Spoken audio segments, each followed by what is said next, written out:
Welcome back. Today I want to talk about what I consider to be some of the very best meditative advice I've ever heard, and it comes from Brother Dharmananda. Now, Dharmananda had been moved out to an outlying property in the ashram, so he was up in the mountains, and it gave him a wonderful ability to separate himself from the entire political machinery of the ashram. And so he tended to give really straight answers. And he also had a tremendous amount of compassion for the young men that were coming to the retreat to stay with him. And so his answers were really wonderful. So I want to share two of those with you, and primarily this wonderful, great advice and how we can turn that into an actual technique. So let's get into it.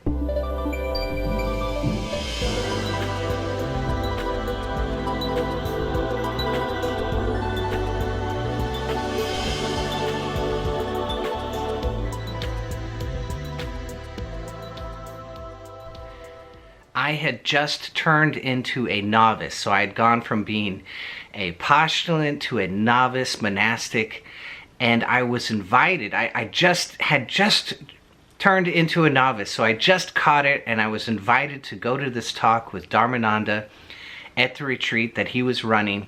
And he was so lovable and so jolly that it was just a pleasure to be with him. Here is a picture of Brother Dharmananda, and I love this picture. He just looks like a Buddha, just a beautiful, jolly Buddha. He's wearing a Santa hat, so this must be Christmas, celebrating with the young men at the retreat where he was in charge. Just beautiful. Now this picture is a picture of Brother Dharmananda, and over on the left is my mentor in the ashram, Brother Bhimalananda, and he was such an inspiration. So having a shot of both of these giants is really amazing. And during that satsang, that question and answers that he ran, one of the young monks near the end of the talk just burst out. You could tell it was really on his heart, and he was worried about bringing it up, but he couldn't contain himself. And finally he just burst out, and he goes, "How do you stop sex? How do you stop sex?" And he'd been a novice for some time, and you could tell that he was probably struggling with this. And of course, celibacy would be an insanity for almost any young man. And that's what these were. This was a group of young men, and he just burst out, "How do you stop sex?" Right? And Dharmananda sat there for a moment. He says, "Look, your soul has evolved." The scriptures tell us, right? Your soul has evolved through plant life, then through animal life, then you graduated to a human body. And in all of that, sex was involved. You are asking to turn back the clock on all of creation when sex has been imprinted on you for millions and millions of years. So the idea that you're just going to shut off sex is crazy. Now that might not sound like a really refreshing answer. It might not sound like, well, what do I do with that, right? But you got to understand, to a group of young men that had been fed a lot of lines, a lot of, well, I should say this, right? Young men that had been struggling with this issue for years and years and years in some cases, and giving themselves tremendous amounts of guilt for even considering this bubbling instinct that they couldn't get rid of, right?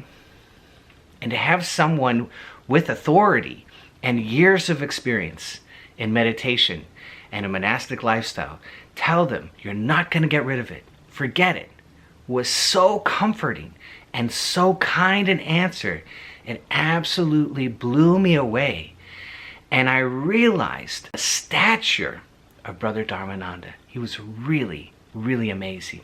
And that answer could have got him in trouble, right? In a political ashram system, it could have got him in trouble. And he didn't care. He had to give it out of his compassion. And I have a video on the myth of celibacy. If you are a young meditator struggling with this issue, I would definitely watch that, all right? The myth of celibacy. It's not going to give you what they keep telling you it's going to give you. It's a gross misunderstanding is what it is.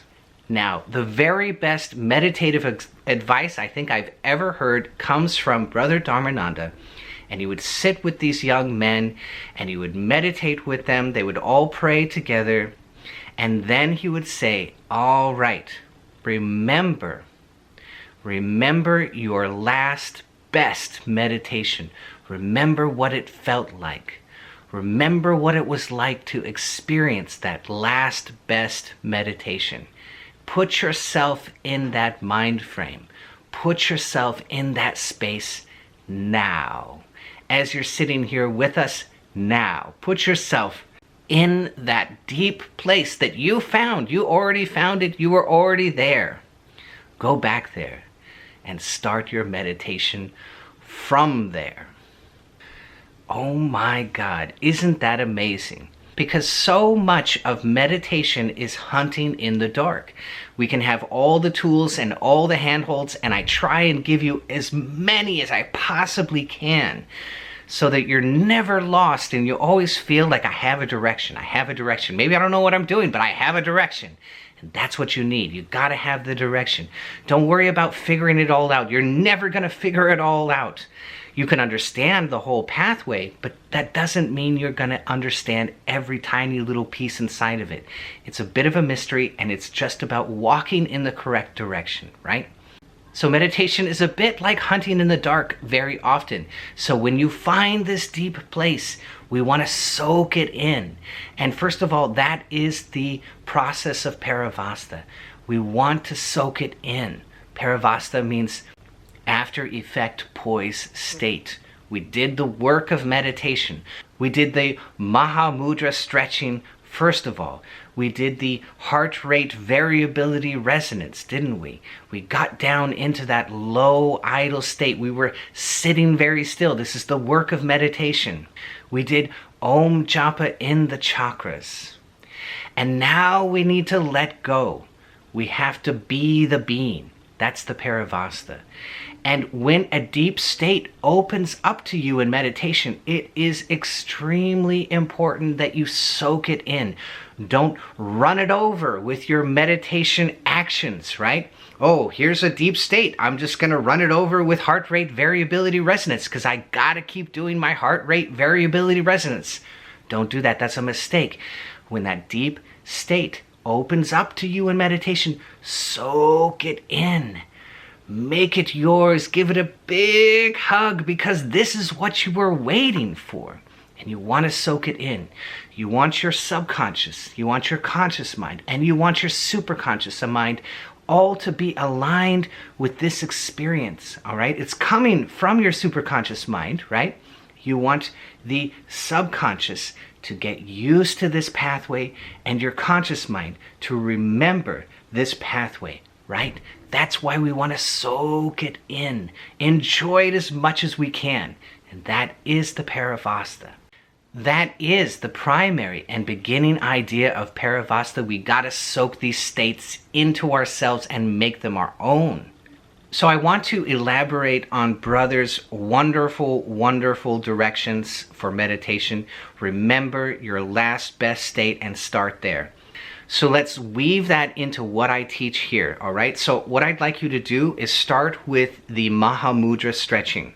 And there's a video for that if you don't know what it is. When you stretch out the muscles and you breathe in and you hold the breath and very, very gently stretch forward, you're actually stretching your arteries. So it's very, very important for meditation. It's going to allow you to sit more still. It's going to make the SVS, sit very still. It's going to make it easier and easier to let go of the body in deep meditation. So wonderful way to start your practice. All right, then get into some heart rate variability resonance. Establish that low idle state in the body by elongating your breath rate, by putting it under 7 breaths per minute, by making the out breath longer, and by taking out the pauses at the top and the bottom of the breath, right? That's the heart rate variability resonant breath. And it's amazing for awakening the parasympathetic system, putting you into a low idle state, which will clarify your mind, right? We low down the idol of the body in order to clarify the mind. We cannot clarify the mind directly. You cannot wrestle with your brain, with your mind and think you're going to win, because you're using your mind to wrestle with your mind, and once you win, you still have your mind. So that won't work. You've got to use the body to quiet the mind, and that's where the clarity arises. Now, once you've done some heart rate variability resonance, spend some time oming into each of the 6 chakras. And I have lots of videos talking about this. The Big Bliss is one of them. The Big Bliss training will teach you a very deep study of oming into the chakras, why it works, where it works, how it's working with your brain. Very, very important. So spend a little bit of time oming into the 6 chakras, from the coccyx up to the medulla, and stop right there. That's all you need to do. Om into those chakras. It's going to quiet the attachment to the external world, the attachment to your life and your story and your problems. It's going to lessen all of that and allow you to float back up towards the brain. Maybe you don't float up all the way. That's all right. It doesn't matter. But we're enabling that through the process of lowering the idols, sitting very still, and the Om Japa in the chakras. It's magical. All right? Now we have set the table for a very beautiful deep state. And now as we enter into the Paravasta, right? We did the doing, now we're going to be the being, right? As we enter into that, remember that deep state. Remember that expansiveness. Remember that inspiration. Remember that bliss. Remember that silence that you tasted before. And as you do that, find the one that in this particular meditation is the most appealing and interesting to you today, right now. You don't have to sit on one forever. Any of those will work. Any of those are good. What was my last best meditation? Is that appealing to me? No, but I'm thinking of another one and it's really calling to my heart. That's the one you pick. Pick the one which is calling to you today. The last best meditation which is really appealing and a calling to you today. You don't have to use it tomorrow. Very likely, you will work with this one for 2 or 3 days, and then you'll pick something else, something new. Or even better, a new deep state will arise inside of you, and that will be the next one that you use. But remember those deep states: silence, peace, expansiveness, tranquility, joy, bliss, ecstatic sensations through the spine, whatever they are. And you don't have to feel them immediately.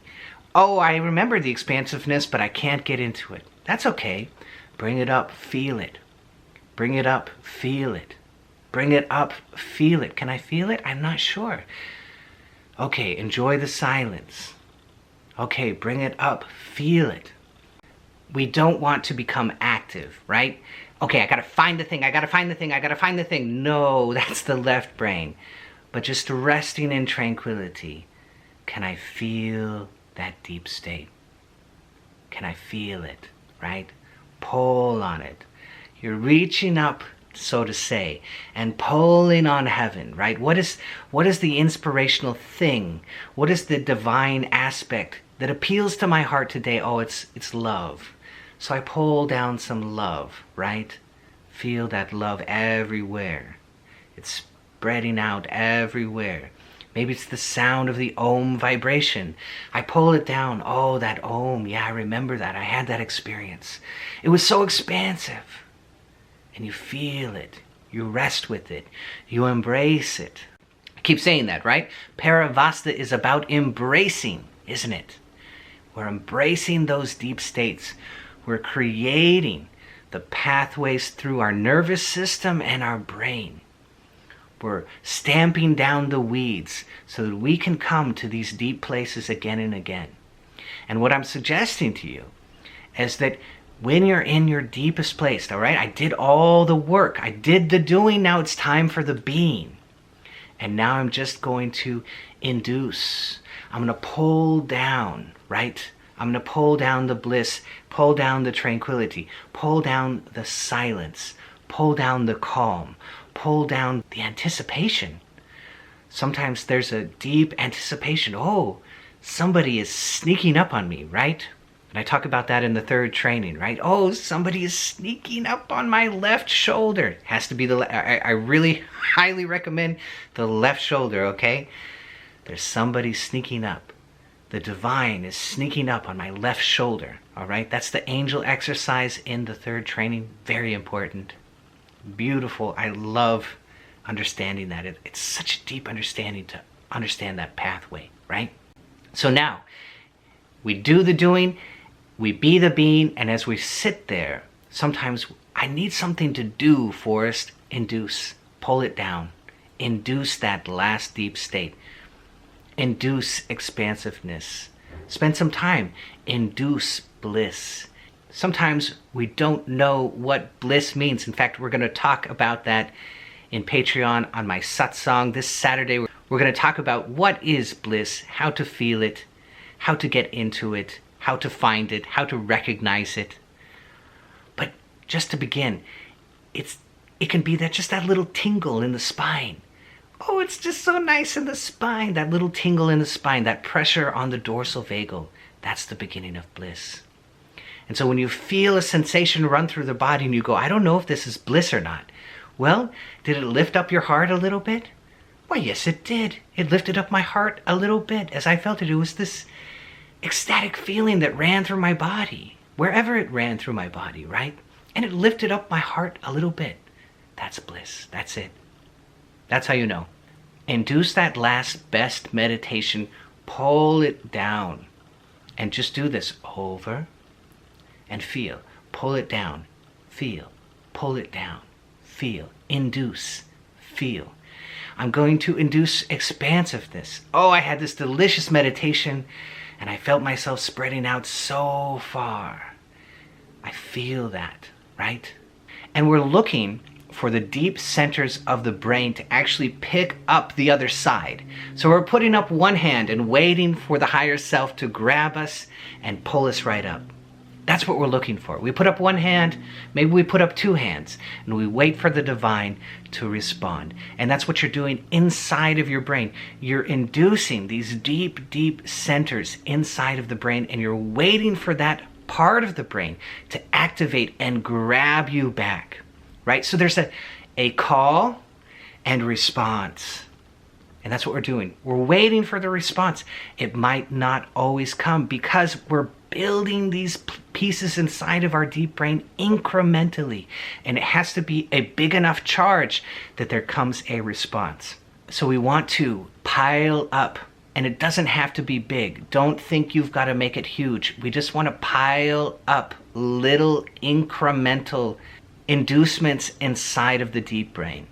I pull on expansion. I feel it. I pull a little expansion. I feel it. I pull a little expansion and silence. I feel it. I pull on silence. I feel it.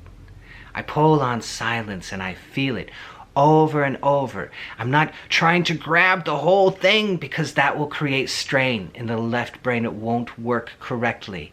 We've got to pull just a little bit and hold it a little bit and enjoy it.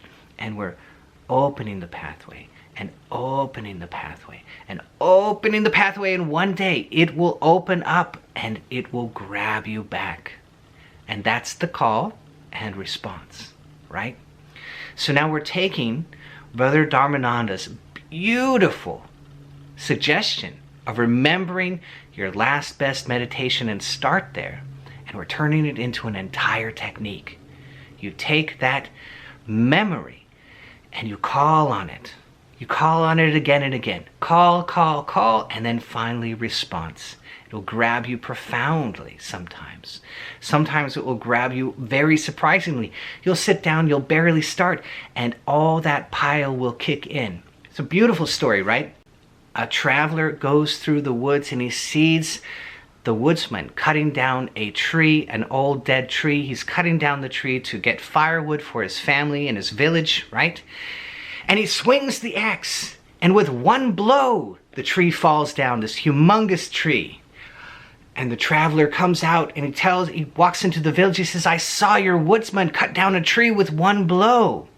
and the myth of the woodsman explodes because he was not there to see the 100 strokes before that last one, right? And that's you in meditation. You pull a little bit, you enjoy it. You pull a little bit, you enjoy it. And then one day you'll sit and boom, it will happen. You'll pull one time and it will just hit you. Sometimes you'll pull 3 times and it will hit you. The pathway is opening because you are beating down the weeds through your brain, through your nervous system. It works wonderfully and beautifully. So I hope you love this. If you did, be sure to hit that bell down below so I can see all of you.